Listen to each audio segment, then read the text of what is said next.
This is my review on the first installment to the final installment, and the first installment to the final installment trilogy, the sequel trilogy of Star Wars, titled Star Wars: The Force Awakens.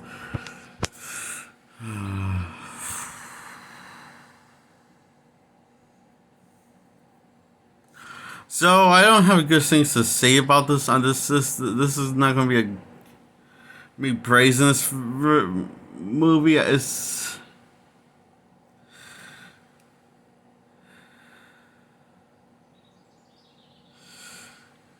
you know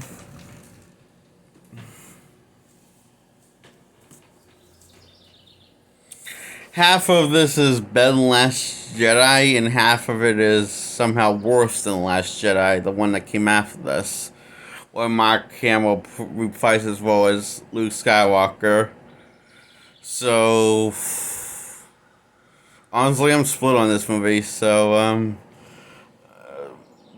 But yeah, I gotta say, I just think this is a bad movie. It's like it's not good. It raises more questions than answered.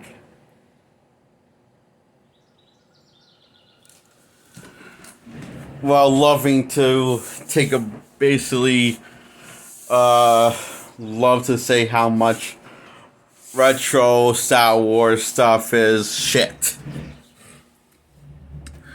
In fact, that's the only sense of humor it has in saying the original Star Wars trilogy was shit. Everything involving the style or stuff is shit. That's the joke, and also the character traits for the majority of these characters that are not in the original trilogy. That are the heroes of the film.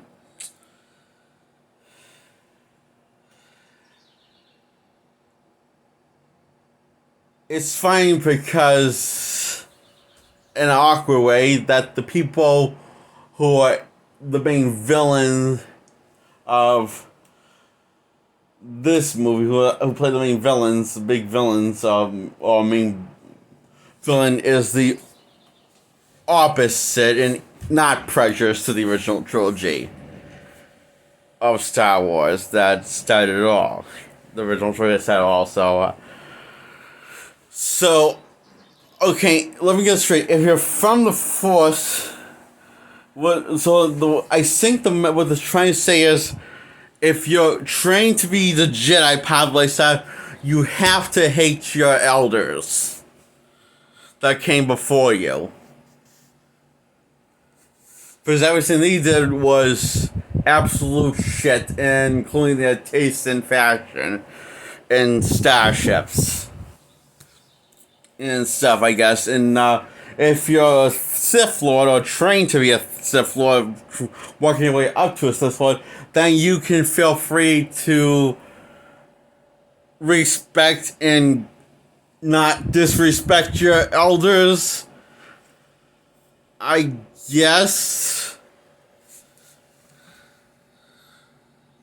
that's what it's saying.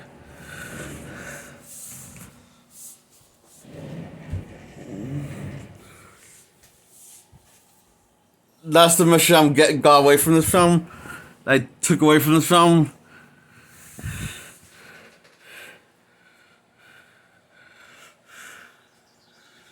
Is basically if you're a bad guy on the Millennium side, a Millennium on the Sith side, you feel free to honor the older one's legacy.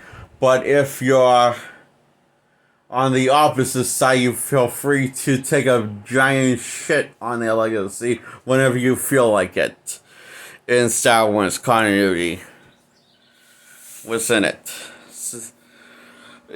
That's pretty much the main premise and the message of this film, I think.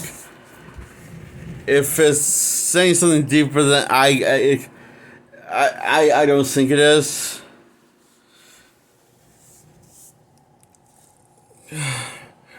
Because on one hand, this movie likes to like nostalgia jerk you a lot, but on the same time, it likes to say fuck your nostalgia a lot.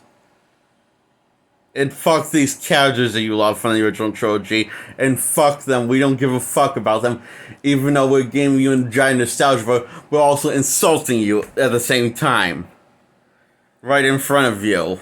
While giving you a nostalgia buzz. It's like...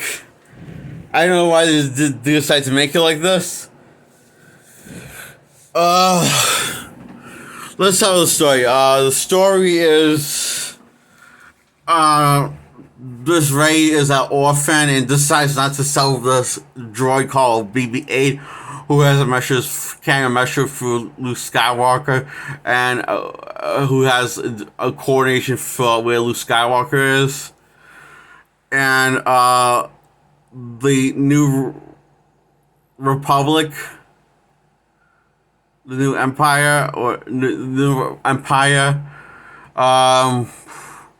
is out to get BB-8, so Luke is not found, or so they can, so Luke cannot help the resistance, and so basically they're trying to get to Luke Skywalker, the corners where Luke Skywalker is, to basically be the big guns and give them a fighting chance until winning the war for the resistance. And that's the dilemma. And this guy called Kylo Ren, who's basically a fanatic about his grandfather Darth Vader, of his days being serving the Sith Lord, serving this dark side in the Sith, and he has this weird religion around his father, and kind of prays to his father, his grandfather, and basically creates a whole religion by himself in his room for his Kylo Ren bedroom. It's kind of weird, actually. Now I'm saying out loud. I thought it was weird when I was like watching, but now I'm realizing how much weirder this is. He's kind of a stalker over his grandfather, his bloodline. You, because he has a room. His room is all covered in black and red, and prays to his father's Darth Vader's helmet that somehow got melted. When did that happen? I don't know. Yeah, so this is where I started to. It was where like this started to give me some red flags on the trail, because I wondered, once I saw this in the trailer and that it made the final film, I wonder, when the fuck did Darth Vader's helmet got melted and disfigured? In the original trilogy, it was perfectly fine. It just got removed by Luke Skywalker because he wanted to see his son with his own eyes. And that was the helmet. So that was his last dying request. So in the Return of the Jedi, the final song of the original trilogy. So his helmet didn't got melted. Or when the now this is when they stack. This is what I'm talking about. They start retconning things and changing them versus what happened from previous events.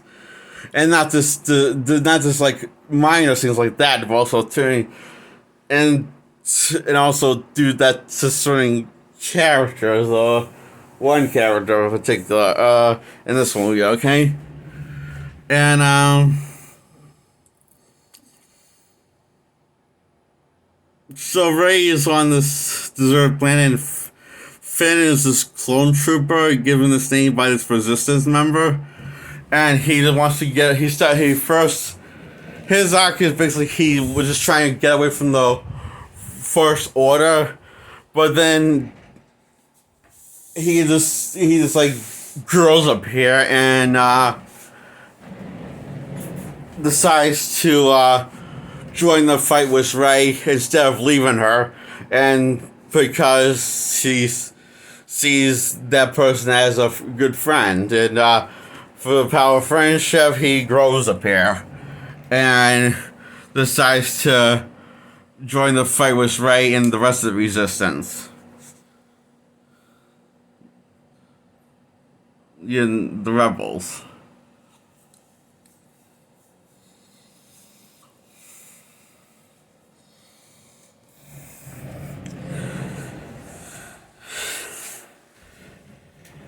I mean, yeah, and he even puts it to a point here and puts his here like so yeah, Finn's pretty cool in this. I would say he's an interesting character in this movie. On this particular movie with Finn. So during the final battle, he decides to pick up Luke Skywalker's lightsaber that's just on the ground, and even though he doesn't have any senses, he's not at all connected to the Force. He just decides to fight anyway to save his friend Rey and try to kill the bastard Kylo Ren, who wants to follow in his grandfather's footsteps as being the great Dark Lord. So he gets seriously wounded and ends up in a coma. And Rey finishes the fight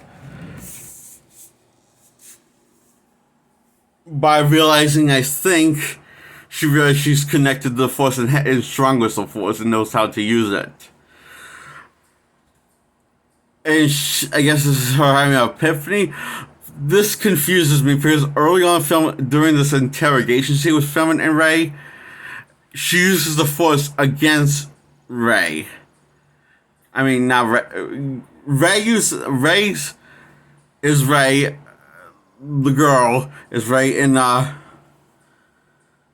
Rey uses the Force against Kylo when he's trying to use the Force on her, and he's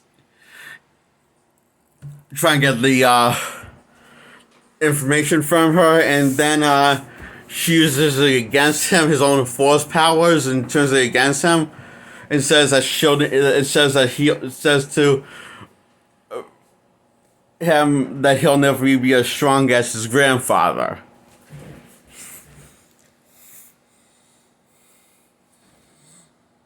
Right, he says so. This pisses him off and basically leaves the X chamber where she's being held captive for interrogation, and then she uses the Force again on his clone trooper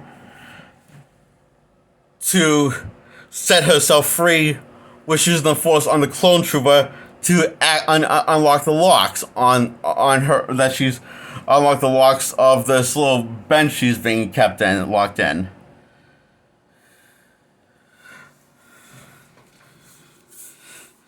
This is before the. This is and she also senses the Force. She senses the Force to find. She uses the Force to sense Luke's lightsaber, his old lightsaber, earlier in the film before she gets captured.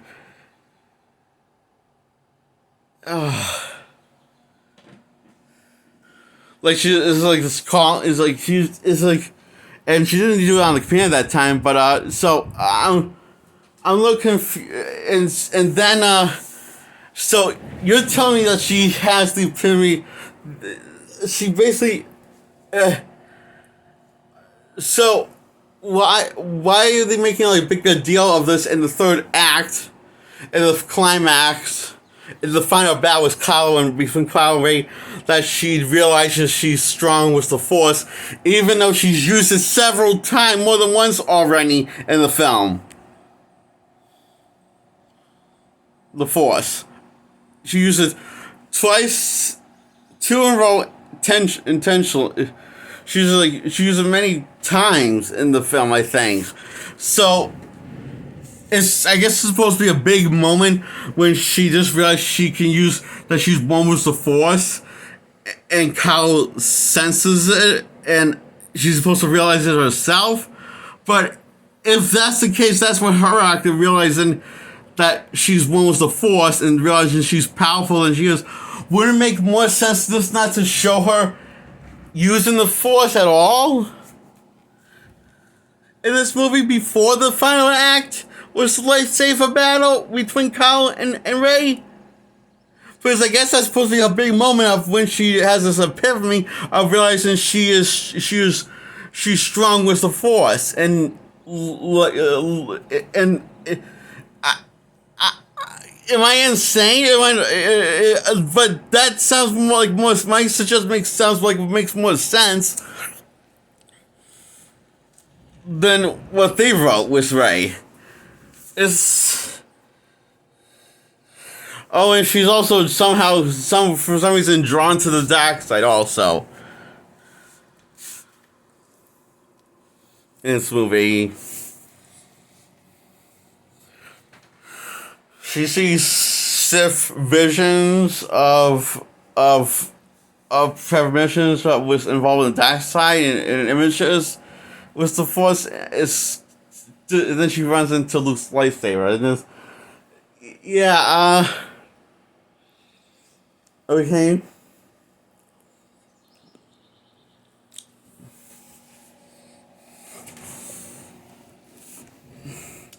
Now, I will tell you, like, when I started really was afraid of what was when I started giving a hope for this movie. It's like once that they refer to the Millennium Falcon as a piece of shit. Okay, they didn't say shit exactly, but they said a piece of garbage, a piece of junk. Which is basically the same thing, all supposed to be the same thing. And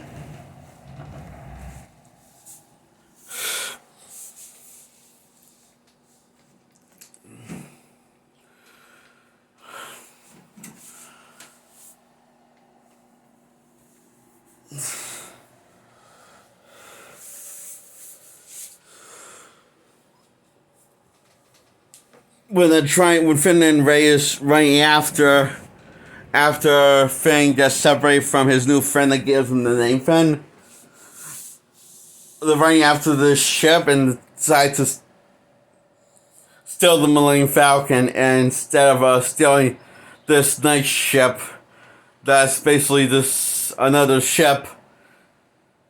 It's not a big iconic ship like in Star Wars. This is another Star Wars ship, unlike the Millennium Falcon. But so that one gets destroyed, but the Millennium Falcon doesn't. So they said, "Well, we'll take the piece of junk. We'll steal that piece of junk and take that as our ship." And it just gets worse from there. Now, after this, which I made a really cool chase action scene with the Millennium Falcon and the ships that chasing them. So apparently somehow Finn and Rey can fly the ship without putting a single dent and scratch on it. Somehow, okay? Beginner's luck, I guess.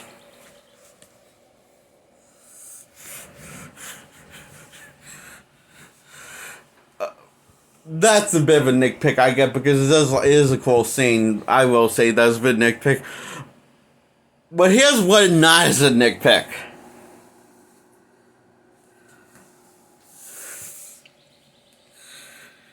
They bring Han Solo into this movie. And I hate him in this. They got Harrison Ford to play him, reprise his role as Han Solo. And they got the same actor play Chewie, and the same guy played reprised the role as R2D2, and the same guy played reprised the role as C-3PO and Leia and Luke, and they all make cameos, and they actually do something with Han's character, as in they make him more than just a cameo. And it sucks that they actually make him a character, an actual character that takes the follows the story. Now you're probably wondering, that's this that I'm complaining for that sounds silly, me seeing this that is a problem. Well, it's a problem considering that he took all of Han Solo's brains and experience from the original trilogy. The last time we saw him in this universe, played by the same actor, Harrison Ford, because I'm just saying, you would think that Han Solo would remember how to drive his ship, because his ship, because he's drove it so many times, or at least know how to drive it even half as good, or to know how to take off with it, or steer it, or do anything with it, of the controls he's used before in the past, of the past trilogy last time we saw him. And you will at least say that he's at least capable of at least being half as good as Rey and Finn, the people who just flew a ship for the first time together. Of the same ship, the Millennium Falcon. You would think Han Solo would know is this as much or more about how to operate the ship. But he doesn't know shit. So he snuck on board to get his own ship back, and he doesn't even remember how to fucking use it.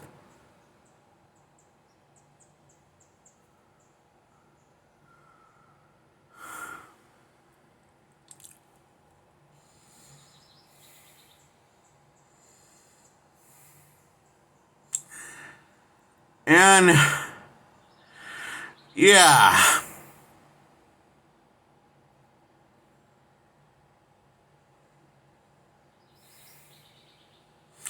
He's pretty much the only experienced veteran character that's a legacy character. Veteran character slash his legacy character that gets butchered in this movie, that stars in this movie.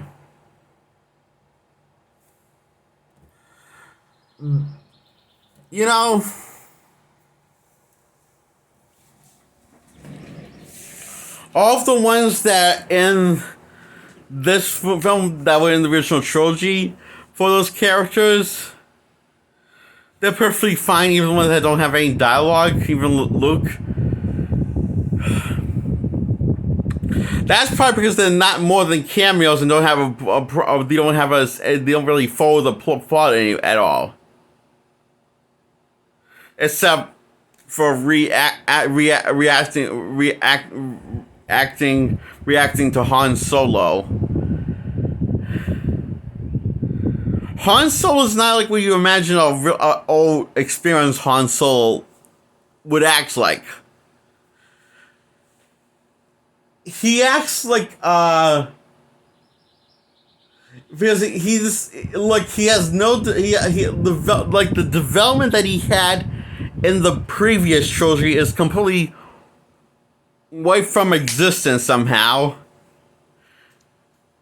Because remember how the whole thing about Han Solo is from the original trilogy, he goes from being a total douchebag and caring about nothing about money himself, and to more of a selfless heroic figure that's also learns how to be a team player and learns to open up to the power of friendship and also love his life, Princess Leia, who's now been this one, General Leia,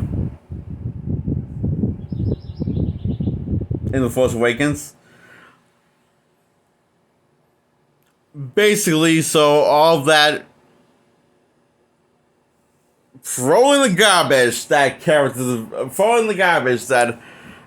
that Han Solo that we saw at the end of the trilogy, and instead of making him a more older version of that Han Solo, but was more experienced or more of a toe or something, instead they just decide, well, fuck it, let's start with scratch, straight from the barrel.